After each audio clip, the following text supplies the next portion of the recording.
Thermodynamics question number 5। इस question में हमें एंथैल्पी ऑफ कंबशन दी गई है मीथेन की, ग्रेफाइट की एंड डाईहाइड्रोजन की।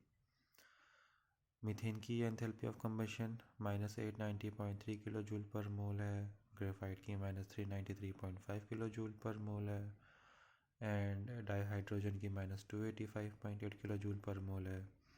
और हमें फाइंड आउट करना है enthalpy of formation of methane. तो मतलब तीन चीज़ों की एंथैल्पी ऑफ कंबशन दी है और उसकी मदद से हमें किसी एक चीज़ की एंथैल्पी ऑफ फॉर्मेशन निकालनी है। तो एंथैल्पी ऑफ कंबशन से पहले आप मतलब समझिए इसका मतलब क्या है। एंथैल्पी ऑफ कंबशन का मतलब है वो एनर्जी जो हीट एनर्जी जो रिलीज़ होगी या फिर अब्जॉर्ब होगी, कब? जब एक मोल सब्सटेंस ऑक्सीजन के साथ रिएक्ट करेगा, या फिर आप बोल सकते हो कि एक मोल सब्सटेंस का कंबशन होगा। फॉर एग्ज़ाम्पल मीथेन है, तो मीथेन का एंथैल्पी ऑफ कंबशन कितना है? मीथेन का है -890.3 किलो जूल पर मोल। तो इसमें माइनस साइन लगा हुआ है। माइनस साइन का मतलब है कि एनर्जी रिलीज़ हुई है।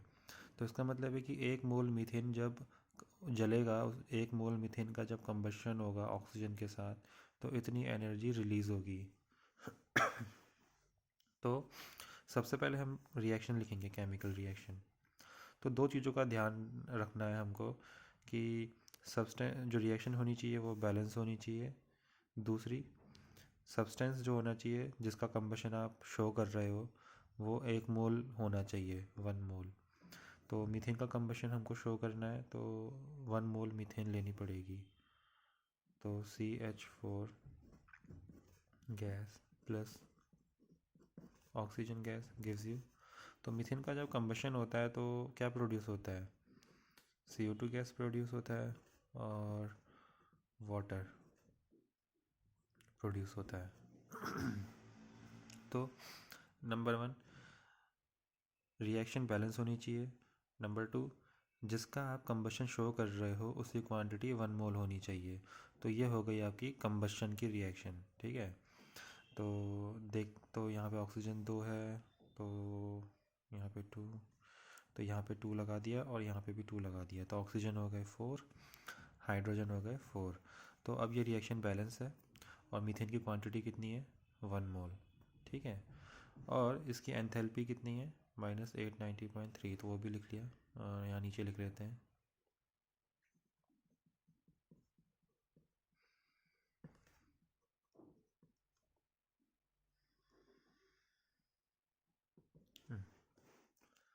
यानी कि 1 मोल मीथेन का जब कंबशन होगा तो इतनी हीट एनर्जी रिलीज़ होगी। इसके आगे माइनस साइन लगा है, माइनस साइन का मतलब है कि इतनी एनर्जी रिलीज़ होगी। एंथैल्पी का साइन क्या होता है? Delta H. उसी प्रकार से ये तो उसी प्रकार से ग्रेफाइट का भी लिखना पड़ेगा। तो 1 mole graphite plus oxygen gives CO2 gas. तो रिएक्शन बैलेंस है और ग्रेफाइट की क्वांटिटी कितनी है? 1 मोल। अब इसकी एंथैल्पी भी लिख लेते हैं। तो इसकी एंथैल्पी है ग्रेफाइट की -393.5 किलो जूल पर मोल। मतलब 1 मोल ग्रेफाइट जब बर्न होगा, उसका जब कंबशन होगा तो इतनी एनर्जी रिलीज़ होगी। माइनस साइन लगा है तो माइनस साइन का मतलब एक्सोथर्मिक है।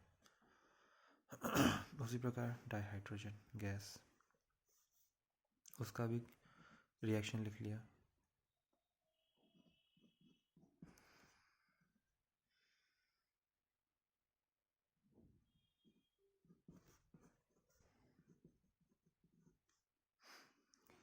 तो 1 मोल हाइड्रोजन, यहाँ पे 1/2 लगा लेते हैं, हाफ 1/2। तो 1 मोल हाइड्रोजन का जब कंबशन हो रहा है तो 1 मोल वाटर रिलीज़ हो रहा है और एंथैल्पी कितनी है -285.8।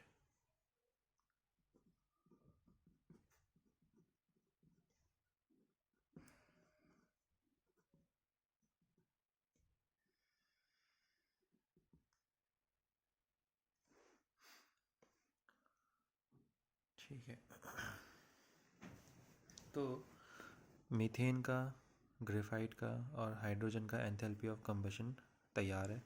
अब हमें क्या निकालना है? Enthalpy of formation of CH4 gas. तो एंथैल्पी ऑफ फॉर्मेशन का मतलब है कि फॉर्मेशन हो रही होगी। तो एंथैल्पी ऑफ फॉर्मेशन का एक्चुअल मतलब क्या है? इसका मतलब ये है कि 1 मोल मीथेन, अगेन इसमें भी क्वांटिटी कितनी लेंगे? 1 मोल। तो 1 मोल सब्सटेंस को फॉर्म करने में जो एनर्जी रिलीज होती है उसको बोलते हैं enthalpy of formation of that substance. हाँ, इसमें एक चीज़ और होती है, एक और चीज़ का ध्यान रखना पड़ता है। तो पहले मैं समझा देता हूँ। एंथैल्पी ऑफ फॉर्मेशन की जब हम रिएक्शन लिखेंगे तो किन चीज़ों का ध्यान रखना पड़ता है?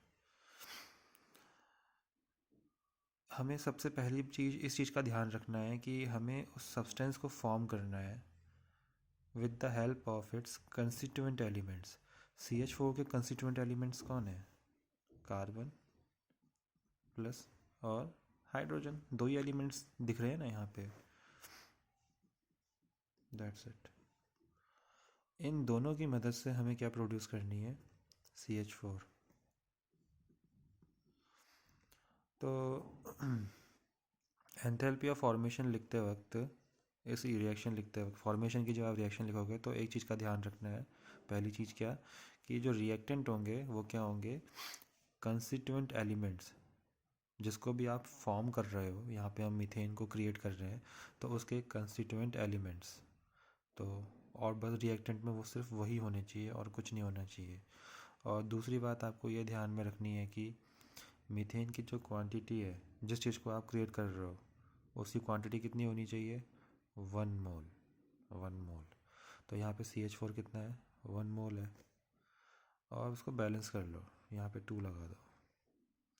तो ये हो गई आपकी एंथैल्पी ऑफ फॉर्मेशन की रिएक्शन। इसमें स्टेट्स भी इम्पॉर्टेंट है। कार्बन होता है सॉलिड स्टेट में, हाइड्रोजन होता है गैसियस, मीथेन गैसियस स्टेट। तो ये है आपकी एंथैल्पी ऑफ फॉर्मेशन की रिएक्शन।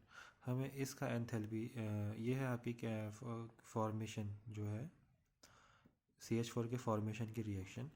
तो हमें इसकी एंथैल्पी फाइंड करनी है, एंथैल्पी ऑफ फॉर्मेशन। यही है क्वेश्चन, ये फाइंड करना है। तो इसमें हम क्या करेंगे? हम ये जो 3 क्वेश्चन है, ये 3 इक्वेशन है, 1 2 3, इसको इक्वेशन नंबर 1 बोल देते हैं, इसको इक्वेशन नंबर 2 बोल देते हैं, इसको इक्वेशन नंबर 3 बोल देते हैं। तो ये जो 3 इक्वेशन है 1 2 एंड 3, इन तीनों की मदद से हमें ये क्रिएट करना पड़ेगा, एंथैल्पी ऑफ फॉर्मेशन की रिएक्शन क्रिएट करनी पड़ेगी इन 3 रिएक्शन की मदद से। तो कैसे करेंगे? देखो, सबसे पहले तो अपनी रिक्वायरमेंट क्या क्या है वो देखो। कार्बन गैस सॉलिड फॉर्म में चाहिए रिएक्टेंट में। तो कार्बन देखो कहाँ पे है, ये देखो यहाँ पे कार्बन है और वो रिएक्टेंट साइड में ही है और सॉलिड फॉर्म में ही है वो। ठीक है। और हाइड्रोजन मुझे कहाँ कितने चाहिए? रिएक्टेंट साइड में चाहिए। गैसियस हाइड्रोजन मुझे रिएक्टेंट साइड में चाहिए और क्वांटिटी कितनी? 2 मोल। तो हाइड्रोजन अभी तक तो यहाँ ऊपर तो कहीं नहीं है, दूसरे में भी कहीं नहीं है, तीसरे में हाइड्रोजन है, रिएक्टेंट साइड में ही है, गैसियस फॉर्म में ही है, बट उसकी क्वांटिटी कितनी है? 1 मोल। और मुझे कितनी चाहिए? 2 मोल। तो इसका मतलब मुझे इक्वेशन नंबर 3 को 2 से मल्टीप्लाई करना पड़ेगा, लाइक दिस। तो जब मैं इसको 2 से मल्टीप्लाई करूँगा तो क्या मिल जाएगा मुझे? मुझे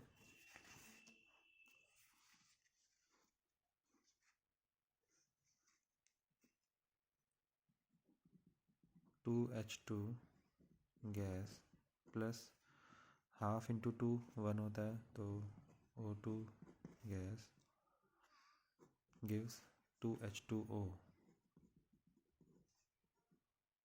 लिक्विड, ये मिल जाएगा।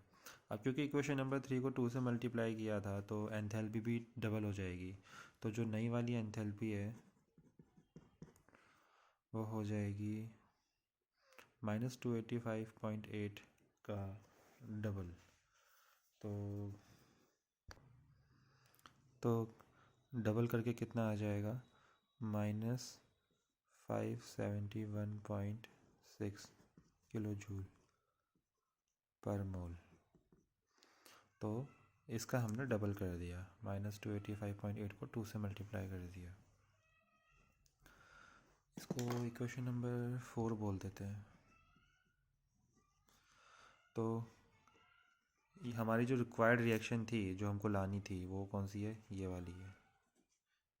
तो कार्बन का जुगाड़ हो चुका है, 2H2 हाइड्रोजन का बंदोबस्त भी हो गया है, 2 मोल हाइड्रोजन गैशियस, 2 मोल हाइड्रोजन गैशियस और रिएक्टेंट साइड में है। नाउ अब CH4 जो मीथेन है वो 1 मोल होनी चाहिए और प्रोडक्ट में होनी चाहिए। तो मीथेन तीसरी रिएक्शन में तो कहीं पे भी नहीं है, दूसरी रिएक्शन में भी मीथेन कहीं पे भी नहीं है, पहली रिएक्शन में मीथेन है बट वो रिएक्टेंट साइड में है। मुझे कहाँ पे चाहिए, प्रोडक्ट साइड में चाहिए। तो मैं क्या करूँगा, इक्वेशन नंबर 1 को रिवर्स करना पड़ेगा। तो इक्वेशन नंबर 1 को रिवर्स कर देते हैं।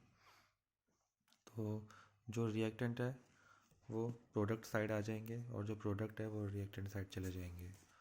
तो कैसा बन जाएगा, ये कुछ ऐसा बन जाएगा, CO2 gas plus 2H2O liquid gives CH4 gas plus twice of O2 gas. अब क्योंकि आपने फर्स्ट इक्वेशन को रिवर्स कर दिया था तो जो ये नई वाली इक्वेशन है इसकी जो एंथैल्पी होगी वो नेगेटिव होगी, इस एंथैल्पी का नेगेटिव साइन चेंज हो जाएगा। तो ये नेगेटिव माइनस था तो माइनस का साइन उल्टा क्या होता है, पॉजिटिव, तो साइन चेंज कर दो तो इस एंथैल्पी का रिएक्शन हो जाएगा 890.3 किलो जूल पर मोल। तो इस केस में क्या होगा, एनर्जी अब्जॉर्ब होगी। तो जो रिक्वायर्ड रिएक्शन थी उसमें CH4 गैस का भी बंदोबस्त हो चुका है। तो अब हम क्या करेंगे, देखो तो कौन कौन सी रिएक्शन की हमें हेल्प लेनी पड़ेगी। एक तो ये वाली इक्वेशन, दूसरी ये वाली इक्वेशन और तीसरी ये वाली, इसको बोल देते हैं इक्वेशन नंबर 5। तो इनको एक साथ लिख लेते हैं, इक्वेशन नंबर 2 और equation number 4 and equation number 5, इनको एक साथ लिख लेते हैं।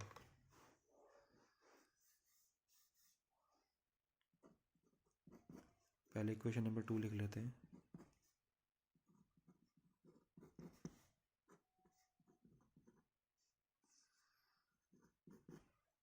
और इसकी एंथैल्पी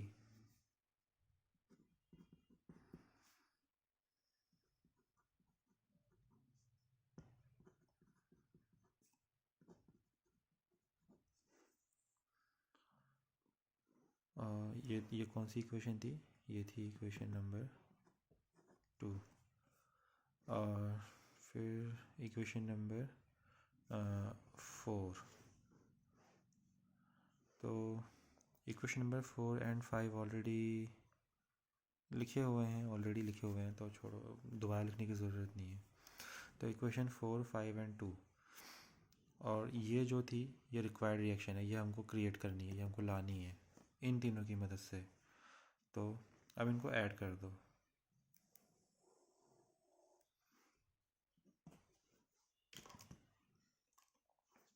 इक्वेशन 4, 5 एंड 2 को। तो बहुत सारी चीज़ें कैंसिल हो जाएंगी। तो जो जो कैंसिल हो जाएगा, देखो क्या क्या कैंसिल हो जाएगा, CO2 गैस, CO2 गैस 1 मोल। तो रिएक्टेंट साइड में CO2 कहाँ पे है? बस यहीं पे ही है, ठीक है। प्रोडक्ट साइड में देखो CO2 दिख रहा है क्या? ये रहा। तो प्रोडक्ट साइड में भी CO2 है, रिएक्टेंट साइड में भी CO2 है, क्वांटिटी 1 मोल है, क्वांटिटी 1 मोल है, स्टेट भी सेम है, गैस गैस कैंसिल। रिएक्टेंट और प्रोडक्ट में अगर आपको सेम सेम चीज़ दिख जाती है तो उनको कैंसिल कर दो, काट दो, उनको कट कर दो। उसी प्रकार से वाटर, यहाँ वाटर तो है नहीं, यहाँ नहीं है, इधर है 2H2O, बस यहीं पर ही है। रिएक्टेंट साइड में 2H2O है, 2 मोल वाटर लिक्विड स्टेट।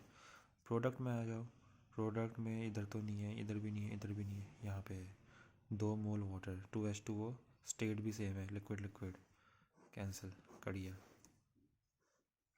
ऑक्सीजन कहाँ कहाँ है? एक इधर है, एक इधर है, 1 मोल ऑक्सीजन इधर है, 1 मोल ऑक्सीजन इधर है, गैस गैस। तो 1 मोल कितना हो गया? 1 एंड 1 कितना होता था? 2 मोल। और अगर आप प्रोडक्ट में आ जाओ तो यहाँ पे देखो 2 मोल ऑक्सीजन, 2 मोल ऑक्सीजन गैस। तो प्रोडक्ट में भी 2 मोल ऑक्सीजन है, और रिएक्टेंट में भी 2 मोल ऑक्सीजन है, स्टेट भी सेम है, गैस, यहाँ पे भी गैस गैस, तो ये कट जाएंगे। तो ओवरऑल फाइनल आंसर क्या आएगा? तो क्या बचिया आपका? तो हाइड्रोजन गैस बचिया, वो नहीं कटेगा क्योंकि हाइड्रोजन आपके पास कहीं है ही नहीं, दिख ही नहीं रहा है हाइड्रोजन प्रोडक्ट में। तो final answer is 2H2 gaseous state plus, ये तो कट गया, ये भी कट गया, ये भी कट गया, ये भी कट गया, बस कार्बन बचा है, सॉलिड स्टेट्स गिव्स। प्रोडक्ट में क्या बची है? प्रोडक्ट में सिर्फ ये बची है CH4 गैस। तो यही तो लाना था हमें, ये देखो लिखा हुआ है, यही तो रिक्वायर्ड रिएक्शन थी, रिक्वायर्ड रिएक्शन जो हमें लानी थी, एंथैल्पी ऑफ फॉर्मेशन। तो 1 मोल मीथेन फॉर्म हो रही है, रिएक्शन भी बैलेंस्ड है, और जो रिएक्टेंट किससे क्रिएट हो रही है 1 मोल मीथेन? उसी के कंस्टिट्यूएंट एलिमेंट से, कार्बन एंड हाइड्रोजन से, ठीक है। तो ये हो गई आपकी enthalpy of formation of methane की रिएक्शन। तो अब एंथैल्पी कितनी होगी? तो ये रिएक्शन आपको कैसे मिली? ये रिएक्शन आपको 1 2 3 इन तीनों को ऐड करके मिली। तो इसकी एंथैल्पी कैसे मिलेगी? इस रिएक्शन की एंथैल्पी, इसकी एंथैल्पी आपको मिलेगी इन तीनों की एंथैल्पी को ऐड करके। जैसे रिएक्शन कैसे मिली? ये रिएक्शन इन तीन रिएक्शन को ऐड करके मिली, तो उसी प्रकार से इसकी एंथैल्पी इन तीनों की एंथैल्पी को ऐड करके मिल जाएगी।